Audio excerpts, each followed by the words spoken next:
నమస్తే అమ్మ. చంద్రమ్మ రుసులకి స్వాగతం. ఈరోజు నేను పచ్చిరొయ్యలు, గోంగూర కూర చేస్తున్నా.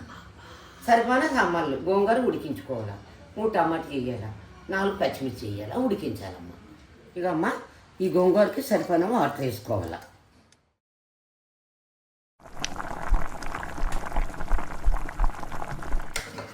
అమ్మ, గోంగూర టమాటా ఉడికింది, ముద్దగా రుద్దుకోవాలా. అల్లం వెల్లుల్లి, గరం మసాలా, కల్లుప్పు, ఉల్లిపాయలు, పసుపు, కారం.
అమ్మ, గోంగూర రొయ్యలు రెడీ అయిపోయింది అమ్మమ్మ స్టైల్గా. మీరు ట్రై చేయండి, చాలా బాగుంటుంది.